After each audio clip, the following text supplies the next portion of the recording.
మరోపక్క మేడం ఇప్పుడు సాయి కృష్ణ ఎవరైతే ఉన్నారో అతను కాపు సామాజిక వర్గానికి చెందిన వ్యక్తే. దానికి సంబంధించి పవన్ కళ్యాణ్ గారి స్పందన ఏ మేరకు ఉందో మనం చూసాం.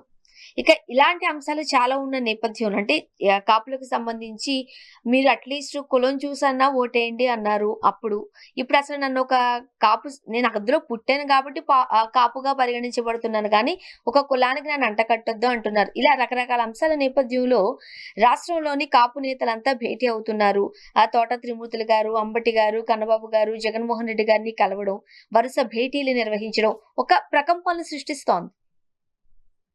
ఒకటండి, ఒక సామెత ఉంటది. వడ్డిచ్చేవాడు మావోడైతే ఏ మూలన్నా మాకొచ్చిద్దిలే అని. వడ్డిచ్చేవాడు మనవాడైతే ఏ మూలన్నా మనకి వస్తుందిలే అని. అంటే దాని అర్థం ఏంటంటే అతని మనసులో మనం ఉంటాం. అంటే అందరితో పాటు వడ్డిస్తున్నప్పటికీ ఏ మూలన్నా నన్ను దృష్టిలో పెట్టుకుంటాడు, నాకు కూడా అందేలా చూస్తాడు ఆ ఫలాల్ని ఏ మూలున్నా అనేటటువంటి ఒక సామెత ఉంటదండి. అలాగే కాపు సామాజిక వర్గం వాళ్ళు ఆయన చెప్పిన మాటలకి లోబడి మీ వెనుకబాటుతనంలోంచి మీ కులంలోంచి ఒకడు ముందుకు రావాలని మీరు కోరుకోండి, నేను సీఎం అయి చూపిస్తానని గాని, లేకపోతే కుల భావనన్నా ఇవన్నీ వద్దులేండి. అయిపోయిన గ్రామఫోన్ రికార్డ్. ఆయన ఇప్పుడు ఫ్రెష్ గా చెప్పింది ఏంటంటే, నాకు కులం లేదు, ఏదో పుట్టాలి కాబట్టి పుట్టాను, కులం కార్డు దయచేసి తీసుకురాకండి అన్నారు. సో నేను కూడా ఒకటే చెప్తున్నాను సార్, దీంట్లో కులం కార్డు లేదు, ఏమీ లేదు. చేసినోడు ఏ కులమో చేయించుకున్నాడు ఏ కులం ఇవన్నీ తీసేయండి.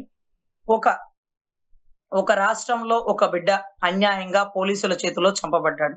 ఒక బిడ్డ, కాపు బిడ్డ, దళిత బిడ్డ, రెడ్డి బిడ్డ, కమ్మ బిడ్డ, ఇన్ని కులాలు నేను చెప్పను, ఒక బిడ్డ. సో దీని పరంగా డిప్యూటీ సీఎం హోదాతో ఏమన్నా స్పందించే అవకాశం ఉంటే మీ వంతు బాధ్యతగా స్పందించండి. ఇతను కాపు బిడ్డ అని కూడా బయట అంటాం, కానీ మిమ్మల్ని కాపు బిడ్డ కదా న్యాయం చేయండి అని మిమ్మల్ని అడగం. ఎందుకంటే మీరు చేస్తారా చెయ్యరా మిమ్మల్ని అడిగే అధికారం అర్హత మాకుందా లేదా కూడా మాకు ఒక క్లారిటీ వచ్చిందండి. కులంలో ఒకటి కష్టం వచ్చిందని ఆ కులపోడు దగ్గరికి వెళ్ళి కుల పెద్ద దగ్గరికి వెళ్ళి మాట్లాడుకుంటారు. కుల పెద్దలు చాలా మంది ఉన్నారులేండి, మీరు రాజకీయ నాయకులు. అందుకని మీ దగ్గర ఈ కులపోడుది కదా మీరేం స్పందిస్తారో అని అడగడం కూడా అది కరెక్ట్ కాదండి. గతంలో అయితే మిమ్మల్ని అడుగుండే వాళ్ళం, ఇప్పుడు మీరు క్లారిటీ ఇచ్చారు నన్ను కులానికి అంటగట్టద్దు అని. సో దయచేసి మిగతా వాళ్ళు ఏమైనా అంటగడతారేమో కానీ నేనైతే అంటగట్టనండి. నేనైతే కాపు కులానికి సమస్య వచ్చినప్పుడైనా సరే సీఎం నో హోమ్ మినిస్టర్ నో ఆ శాఖకు సంబంధించినటువంటి వ్యక్తులను అడుగుతాను గాని, ఏ రోజు డిప్యూటీ సీఎం ని కాపు కులంగా గాని లేకపోతే కాపులకు సమస్య వచ్చినప్పుడు అడగడంగా గాని నేను ఎప్పటికీ చూడనండి. ఆయన క్లారిటీ ఇచ్చారు. గతంలో ఆయన ఇచ్చిన క్లారిటీకే నేను లోబడి ఉన్నా. ఇప్పుడు మళ్ళీ ఆయన ఇంకో క్లారిటీ ఇచ్చారు. సో ఈ క్లారిటీని ఇదే క్లారిటీ మీద చిట్ట చివరి వరకు ఉంటారని నేను నమ్ముతూ భావిస్తూ, కాపుల్లో ఎవరు చనిపోయినా, కాపుల భూములు ఎవరు కబ్జాలు చేసినా, కాపులకి ఎవరికి కష్టం వచ్చినా మేము సీఎం నో హోమ్ మినిస్టర్ నో అడుగుతాం, కానీ పవన్ కళ్యాణ్ గారిని అడగమండి. ఒకవేళ అడగాల్సి వచ్చినా అందరితో పాటు ఒక బిడ్డ అని భావించి మీరు సహాయం చేయగలిగితే చెయ్యండి. అంతేగాని కులానికి కష్టం వచ్చింది కదా నువ్వు మాట్లాడవేంటి, మీరు మాట్లాడరేంటి అని అందరి నాయకుల్లాగా నేను అడగనండి. చదువుకున్న విద్యావంతులు న్యాయవాదులం కాబట్టి ఒక అన్యాయంగా ఒక బిడ్డ బలైపోయాడు, అతనికి డిప్యూటీ సీఎం హోదాలో ఏం న్యాయం చేయగలుగుతారు అంటే డిప్యూటీ సీఎం న్యాయం చేయలేకపోతారు, హోమ్ మినిస్టర్ న్యాయం చేయలేకపోతారు. కానీ సీఎం గారు పిలిపించాక చర్చల అనంతరం చాలా న్యాయం జరిగేసింది, మా బాధలు వినేసినారు, మా అదృష్టం ఆయన కలవడం అన్నటువంటి ఎవరైతే ఆ కుటుంబ సభ్యుల మాటలు విన్నామో సో మాకు క్లారిటీ వచ్చింది. సో సీఎం గారి మనసు చాలా గొప్పది, ఆయనతో మాట్లాడాక వారు వన్ సైడ్ అయిపోతుంది. ఎంతటి గొప్పవారైనా సరే ఆయనకి లొంగిపోగదురు అని మేము భావిస్తున్నాం. కానీ ఆ కుటుంబ సభ్యులు కూడా 29 తర్వాత న్యాయం జరుగుతుంది అని భావిస్తున్నాం. జరగకపోతే పోరాడతాం గీరాడతాం అనే పదాలు అయితే వాడలేదు, కానీ జరుగుతుందని భావిస్తున్నాం అని చెప్పారండి. నేను వాళ్ళని కూడా ఏమనను, వాళ్ళు కూడా బాగుండాలి. అలాగే రాష్ట్రంలో ఏ బిడ్డకి అన్యాయం జరగకూడదు, వాళ్ళ బిడ్డకి న్యాయం జరగాలి. అలాగే పోలీస్ వ్యవస్థకి ఒక భయం అనేది ఉండాలి. కప్పెట్టి కాపాడడానికి ప్రభుత్వాలు వెనకాల నిలబడినప్పటికీ, ఎగ్జిక్యూటివ్ లెజిస్లేటరీ ఒకటైపోయినప్పటికీ జ్యుడిషియరీ అనే ఒక తండ్రి సమానమైనటువంటి వ్యవస్థ ఉంటుంది కాబట్టి కఠిన చర్యలు తప్పవు అని నేనైతే నమ్ముతున్నాను, భావిస్తున్నాను. మరోపక్క పవన్ కళ్యాణ్ గారు హైదరాబాద్ లో పార్టీ కార్యాలయాన్ని ప్రారంభించారు. అండ్ కేరళ, కర్ణాటక, తమిళనాడులో కూడా మేము విస్తరిస్తున్నాం అని చెప్తున్నారు. ఏం చెప్తారు? మంచిదే కదండి. అన్ని రాష్ట్రాల్లో ఏ పార్టీ అయినా అన్ని రాష్ట్రాల్లో ఎదగాలనే కోరుకుంటాం. అలాగే తెలంగాణలో కూడా, తెలంగాణలో పార్టీ స్థాపించడం ఏంటో నాకు అర్థం కాల. అంటే ఆంధ్ర కంటే ముందుగానే అక్కడే పోటీలు జరిగినాయి. అక్కడే కదా చాలా మందికి ప్రచారానికి మేము కూడా వెళ్ళాం, హైదరాబాద్ కూడా వెళ్ళి ప్రచారం చేసాం. సో సరోవర్ నగర్ ఆ ఏరియాలో కూడా ఆ టైం అది కార్తీక మాసం అనుకుంటా అండి. వనభోజనాలు జరుగుతున్న మూమెంట్ అనుకుంటా. కాపు వనభోజనాలు జరుగుతున్నప్పుడు కాపు సామాజిక వర్గం అంతా ఒక చోట గ్యాదర్ అయినప్పుడు నన్ను హైదరాబాద్ కి గెస్ట్ గా పిలిచినారు. ఆ మీటింగ్ కి వెళ్ళాను. అక్కడి నుంచి సరోవర్ నగర్ లో అనుకుంటా ఎక్కడో ఏదో ఏరియాలో ఒకతను పోటీ చేస్తున్న అతను కాపు సామాజిక వర్గం అవుతుంది. అతన్ని గెలిపించండి అంటూ కాపు సామాజిక వర్గ నేతలందరూ వచ్చి అతని కోసం ప్రచారం చేసినారండి. కులం వద్దు అంటారు కానీ ఏంటో మరి కర్మ.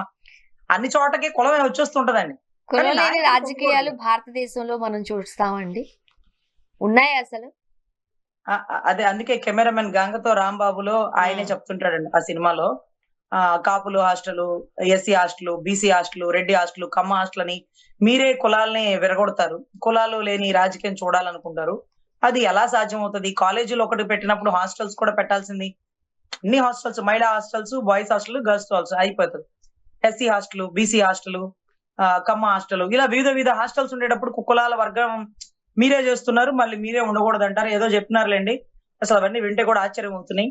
ఇంకొక సినిమాలో జానీ సినిమాలో అనుకుంటాండి. అది బాగా నచ్చింది. నమ్మద్దు రన్నో నాయకులని నమ్మితే గుమ్మాని కురిదీస్తారమ్మో నమ్మినోళ్ళని అంటూ ఒక అద్భుతమైన భావజాలం అయితే రాసినారండి. ఆ పాట రాసినటువంటి రచయితకి నమస్కారాలు, శతకోటి వందనాలు. ఇప్పుడు రాష్ట్రంలో జరుగుతుంది అదే అన్న. మీరు ఊహించి ముందుగానే చెప్పారేమో.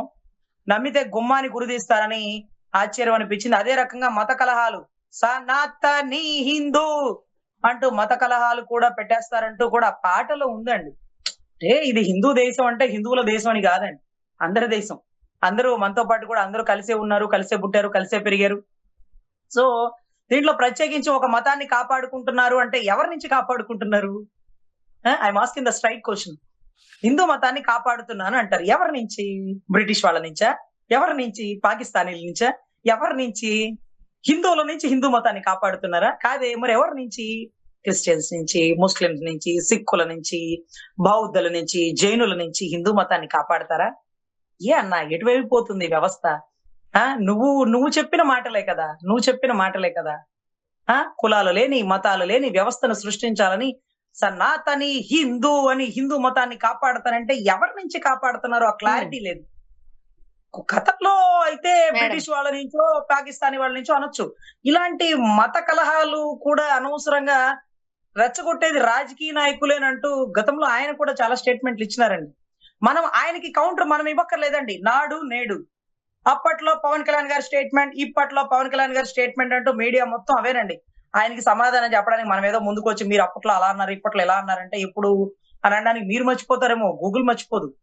మీరు మర్చిపోతారేమో, యూట్యూబ్లు మర్చిపోవు అన్నట్టుగా అన్ని ప్రొజెక్ట్ అవుతున్నాయండి. దయచేసి ఈ మతాల వేరియేషన్ ఉండకూడదు.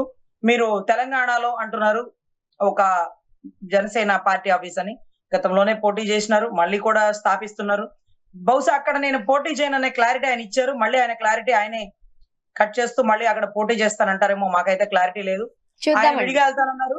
మళ్ళీ బీజేపీ నేను కూడా విడిగా వెళ్తానంది. ఆయన విడిగా వెళ్ళి, బీజేపీ విడిగా వెళ్ళి, టీడీపీ ఏమన్నా వస్తుందా? వీటన్నిటికంటే మించి బండ్ల గణేష్ గారు అటు చూస్తే చంద్రబాబు గారి కోసం ప్రాణం ఇచ్చేస్తాను, ఆయన లేకపోతే నేను లేనంటాడు. ఇటు చూస్తేనేమో కొణదల కుటుంబానికి నేను బానిసని అంటాడు. వీటన్నిటికంటే మించి ఈ రోజు నా రక్తం కాంగ్రెస్ పార్టీది అంటారు. భలే క్లారిటీ. ఇంకొక బీజేపీనే కలపలేదండి. ఎందుకంటే నాకు అదే ఆశ్చర్యం అవుతుంది. సో ఎనీవే అన్ని కోణాలు ఒక మనిషిలో మనం చూడొచ్చు. ఒక గొప్ప నటుడు ఇంకా గొప్పగా ఎదగాలని కోరుకుంటూ బండ్ల గణేష్ అన్నకి అదే మాదిరిగా పార్టీ ఏదైతే తెలంగాణలో పార్టీ అనకండి, ఆఫీస్ ఏదో స్టార్ట్ చేసినారు. పార్టీ కార్యాలయాన్ని స్థాపించారు. అప్పుడు మూసేసిన ఆఫీస్ ని ఇప్పుడు తెరిచినారండి. ఇప్పుడు తెరిచారు. వారాహి ఎలక్షన్ ముందు, వారాహి పాదయాత్ర ముందు అనుకుంటా, యాత్ర ముందు మూసేసినాము, అక్కడ ఏదో స్కాములు జరిగినాయి, స్కీములు జరిగినాయి ఒకళ్ళకి చెప్తారు. ఏది వారాహి ఎక్కి చెప్తారు. మళ్ళీ వారాహి దిగాక మీడియా ముందు ఏం చెప్తారంటే తెలంగాణతో గొడవలు ఎందుకని అక్కడ పార్టీ ఆఫీస్ కూడా క్లోజ్ చేసి వచ్చానంటారు. అంటే అక్కడ ఏదో స్కీములు జరిగినాయని ఒక 40-50 మందిని నిర్దాక్షిణ్యంగా 10 సంవత్సరాల నుంచి పనిచేస్తున్న వాళ్ళని ఇమ్మీడియట్ గా తీసి పక్కన పడేసినారు. అంటే లేబర్ యాక్ట్ ప్రకారం కూడా అలా తీయకూడదు, ముందే రూల్స్ ప్రకారం చెప్పి తీయాలి, 2 నెలల ముందు చెప్పాలి, ఏదో చాలా ఉంటాయండి. అవన్నీ ఏమీ లేదు, 40-50 మందిని తీసినారు. ఇప్పుడేమో తెలంగాణతో గొడవలు ఎందుకని పార్టీ ఆఫీస్ కూడా మూసేశానంటారు. ఆయన గొడవంతా జగన్ నువ్విలా అని ఇక్కడ మాట్లాడతారు. అక్కడేమో కేసీఆర్ గారు ఆయనకి నాకు గొడవలు లేవంటారు. రేవంత్ గారు ఆయన నా అభిమాని అంటారు. లేకపోతే ఆయన నన్ను ఎప్పుడు ఇబ్బంది పెట్టలేదు అంటారు. కేసీఆర్ నేను ఒక ఫ్రెండ్లీ అట్మాస్ఫియర్, అన్నదమ్ముల లెక్క అంటారు. మరి అక్కడ ఎవరితో పోట్లాడతారు, ఎవరితో విభేదిస్తారు? చూద్దామండి ఏం ఇప్పుడు జరగబోతుంది. అదే కేసీఆర్ కేటీఆర్ తో గొడవ లేదు, రేవంత్ గారితో గొడవ లేదు. మరి వాళ్ళందరూ మంచోళ్ళు అయితే నువ్వెందుకు పార్టీ వాళ్ళే పని చేసుకుంటారుగా, వాళ్ళతో పాటు మనం కూడా తప్పట్లు కొట్టి మన విలువైన ఓటేమన్నా అక్కడ ఉంటే వేద్దాం కదా. సరే వాళ్ళు కరెక్ట్ కాదు, అప్పుడు మీరు పార్టీ పెడుతున్నారు. అప్పుడు మీరు ఎవరి మీద పోరాటం చేస్తారు? మీ ఉక్కు పాదం రేవంత్ రెడ్డి గారి మీద, కేసీఆర్ గారి మీద. బీజేపీ విడిగెళ్తుంది, ఒకవేళ బీజేపీని ఇక్కడ ఇక్కడ పొగుడుతూ అక్కడ ఎవరైనా తిట్టాల్సి వచ్చిద్దాం మరి. ఎందుకంటే బీజేపీ మనతో పాటు ఉంటే కలిసి ఉమ్, మనం పొగడొచ్చు. బీజేపీ మరి విడిగా వెళ్తున్నప్పుడు మరి బీజేపీని మనం ఏం విమర్శించాలి? ఆ రోజు ఆంధ్ర తెలంగాణ విడిపోతున్నప్పుడు కాంగ్రెసే తప్పు చేయలేదు, సోజ్యం చూస్తూ బీజేపీ కూడా తప్పు చేసింది అంటూ అప్పుడు అన్నది మళ్ళీ ఇప్పుడు ఏమైనా అంటారా? సరే, రాజకీయాలు ఎప్పుడు ఎలా ఉంటాయో చెప్పలేము.